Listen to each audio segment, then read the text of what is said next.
Oh, hey, Wengeline. Thanks. Are you talking about the subtle wiggle in his motion here? It is very subtle. There's a lot of animation actually. You can see like as I pick him up, after he leaves the ground, like he'll slowly go into the pickup, and you can see like he's got this dynamic kind of animation here. When I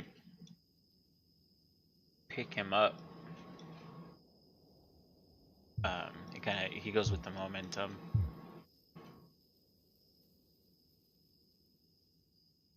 And then if I click on him, he'll swing his little sword and then go into a battle stance here. Or his little wand, rather. Why did the dirt disappear? Did I delete it and not notice?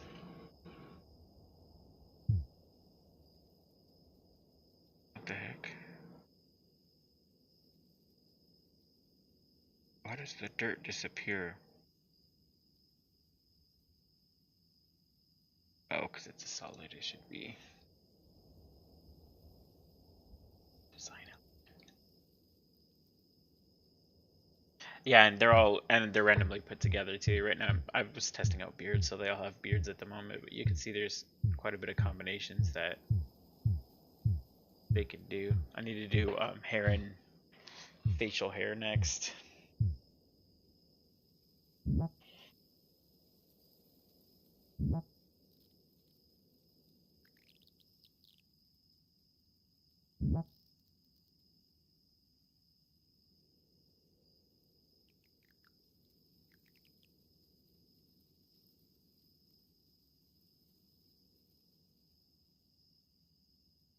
It looks like grass terrain isn't grippable either. Interesting.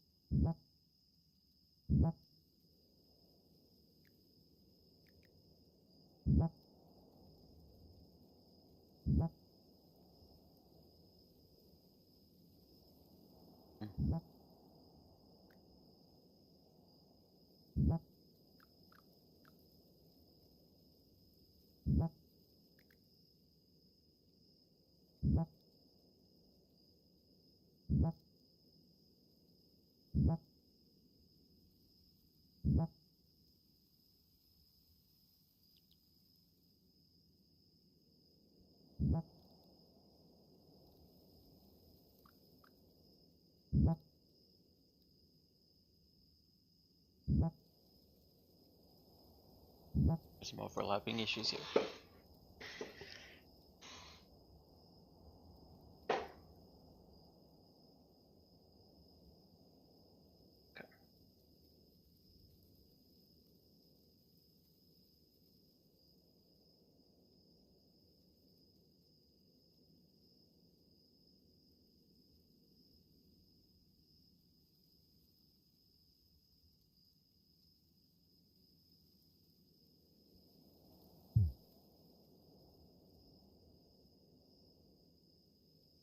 You want to hear something really interesting about these white particle trails?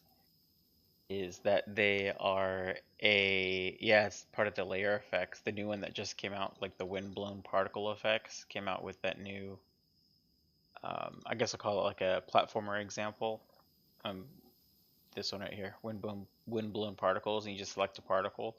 I just actually just give it a fat white circle spray, but you can see it's got this really nice one, the leaves. This is just by default, the way they flow is really nice.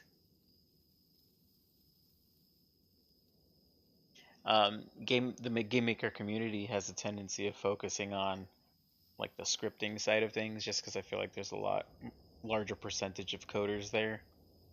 So when things like this, which is very visual heavy, get added in, it tends to get overlooked, um, which is fine. I'm cool with it because then it's like my little secret, and everybody says, "Wow, this looks amazing. How'd you do this?" And I say, "I clicked the button."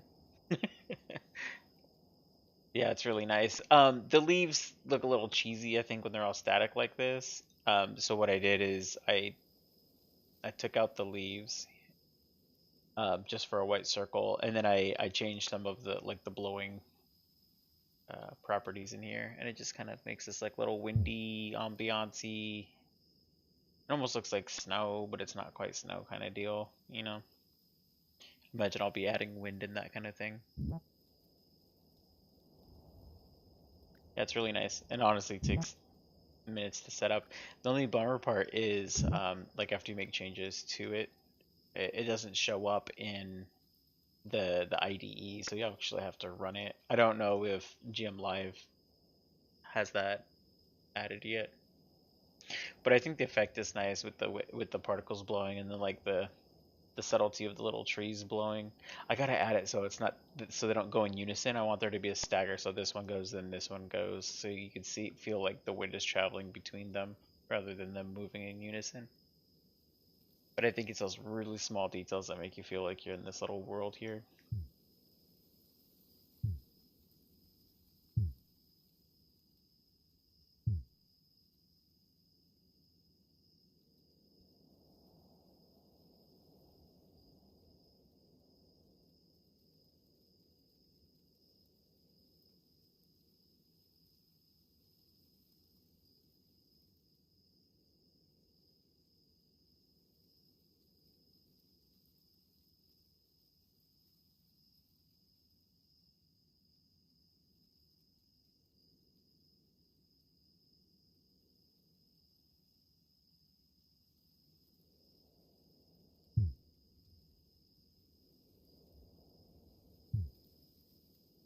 Going weird with the collision.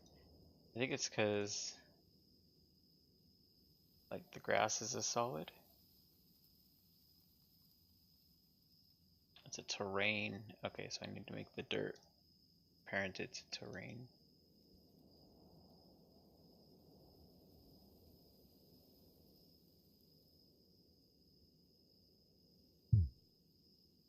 See, then it disappears. It works, but can't grab it anymore either. Yeah, I gotta add some more rules.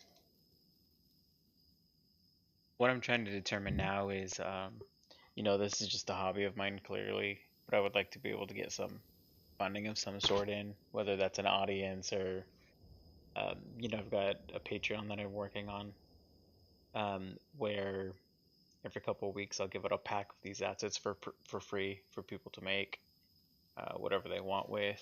Because I think there's a big shortage of quality, like vector, high quality, large scale sprites. There's a ton of pixel art assets out there. Not a whole lot of vector art, and I think that the quality of these, I think, will, be enough to generate some interest when people are prototyping and learning. Like there's some neat little varieties in trees, and there's doors, little side of a castle. But what's nice about these, you kind of put them together like Legos, even though they look like there's just a few of them. Um, like you can make some pretty cool pieces with it. I've got a layering background here, and this one's got items. I'll show you kind of what that does here. So the idea of the game is, that did not, oh, because the camera's all wacky. The idea of the game is that you are in charge of making a level, and the people inside of the level are very self-aware that you're building a level. So it's kind of like Mario Maker meets Animal Crossing, where as you're building levels to share with people, like the people in the level are also like excited to live in this world that you've created.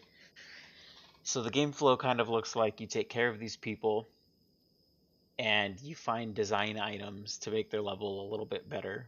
And in return, they can give you items that you can craft that make the level bigger. Then as you expand out the level, it unlocks certain scenarios where, um, new NPCs can appear that unlock certain events and that kind of thing. So at the end of it, you've kind of got this completed world that you've built, but it's also a level that you can share with friends and to play. So these guys, rather than controlling them directly, you have this hand, this cursor here. You can move these characters around, and they'll have AI, and they'll be jumping around, and they can sit and do all sorts of fun stuff. You can See, these coins in here will spawn after certain tasks, or if you give him an axe and put him next to a tree, maybe he could chop down the tree and give you some wood. So in that way, it's kind of like a Tamagotchi or Pikmin kind of stuff. Um, but what they do depends on what they have in their hands. Right now, he's got a sword and no held item.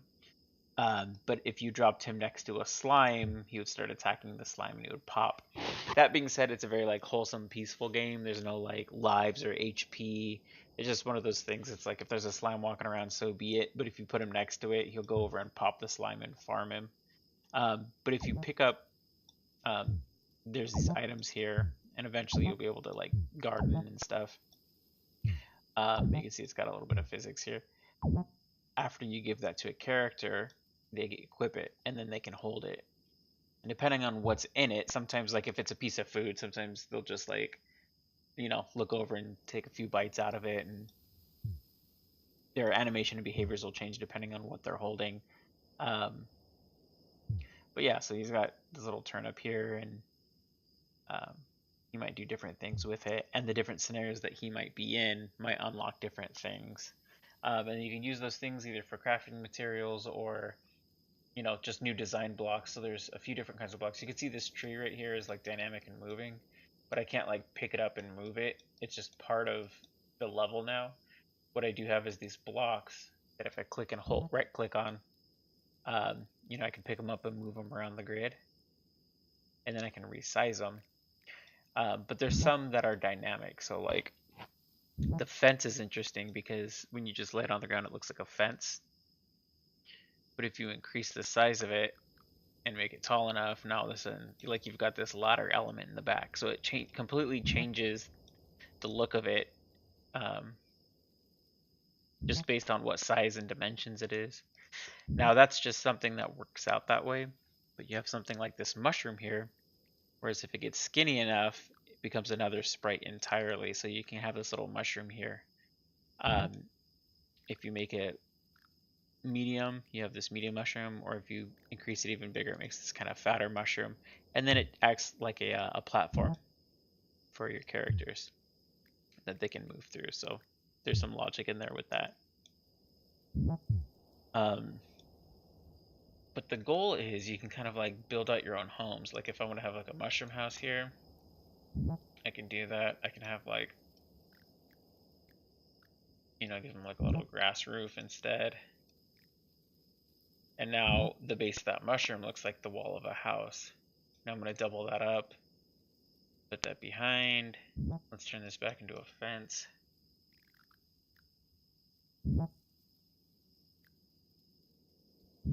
And then I don't have the door added on this part, and then here's like a little tree trunk. And then you can see from the previous level that I was building, I've got a door and a window. So you put the door and window on here, all of a sudden this looks like a building. And because it's all functional pieces, these are all platforms. It acts like it's the top of a house. Doors will act like after you click on them, it'll go into a room. And you can kind of define how the room is set up and decorated. And that's linked to the door. So whenever you pick up a guy and put him through a door, it'll push him through into that next level. So you're just building out this little kind of Animal Crossing Mario Maker world by collecting these blocks and pieces and setting the level up how you'd like. So I thought that was super cool. Once upon a time, this game was hooked up to Twitch as well, and that's what you see above their heads was actually the Twitch username on there. So whenever you joined the chat and started talking, your character would walk around, and you would get your own character, and the chat was like speech bubbles. So whatever you would say in the Twitch chat would pop up like the character was talking in the dialogue boxes. And then if something were on the screen, like you saw this turnip here or this radish was like over on the screen, it would have like a little blinker above it that said like to equip, type this command into chat. And then when people would type in that command in chat, it would equip that item. So the goal was that you would watch the stream for these opportunities for these unique pieces of items. And the scene would change and rotate around. And it might go to like a random battle, and if you happen to have a sword equipped, you would do better in the battle, and that kind of thing. So it was kind of circumstantial, like you were playing it by observing, and then you could kind of passively play the game and different things would happen. So the game's just kind of growing and evolving. But the first thing I want to do first and foremost is to get an art style really cemented on here, so we can just start building assets. Because in a game like this, the mechanics come really easily. Um, but it's just about building the assets. So that's all we're kind of doing, is just getting a feel for what we want the game to be and how we want it to feel. Um, it's got some really nice things on here, though. You can see, like, when I resize, it's got this nice little rising tone. That's interesting that the... Look at that. That's funny. This changing the depth of the wood causes the mushroom to change the depth as well. That's a bug. I don't know why that's doing that, but here we are.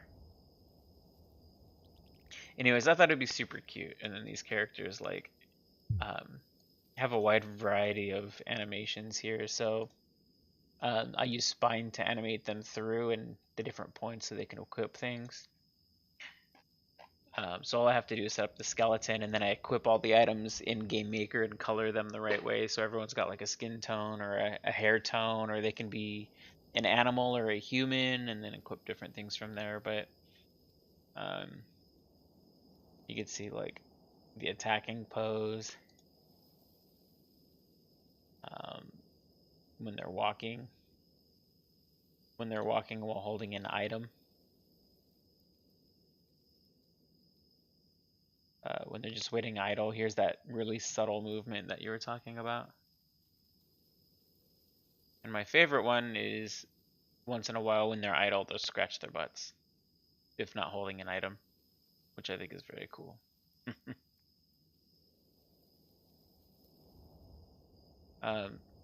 It's also nice that it's dynamic, so when they're falling, I just have to put in one keyframe, and then when they're rising through the air, it's just one keyframe again. And I set these rules in GameMaker to say, hey, I want you to interpolate between the two keyframes, whether they're rising or falling. So to create this animation where I pick them up off the ground, it's just interpolating from the idle pose into the falling pose there. If I throw them up, it's interpolating into the rising pose, back into the falling pose. But what it looks like is a really nice animation of a transition between all of those. I think it looks really clean. When in actuality, it's just one pose and then the computer does the rest.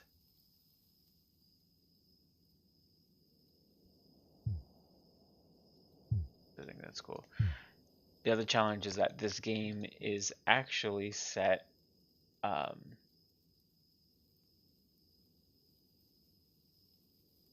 into, oh, it's in the other room. This game is actually set to 1080p. Right now it's half scaled, but it looks really nice when it's full scale as well.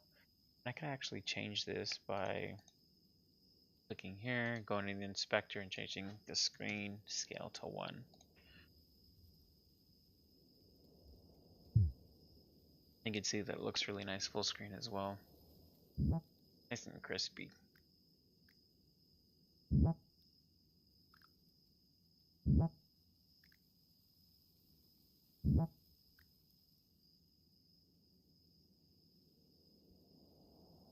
Anyways, that's what this game is about.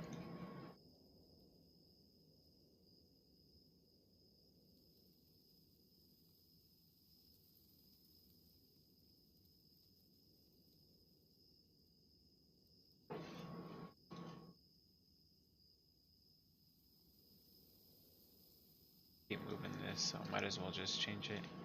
I like that 9 slicing works in the IDE also. By default, I use that to my advantage. Of course, thank you for stopping by and participating. I appreciate it. I'm going to be streaming a lot more. I'm trying to decide whether Twitch or YouTube is better. I have a feeling Twitch is a little bit more specialized, plus I'm an affiliate there, so I already have my subscriptions and stuff set up that way, but I feel like YouTube has probably a wider viewership. But anyways, thank you for stopping in and participating. It means a lot to me. I'll talk to you soon. Good talking to you.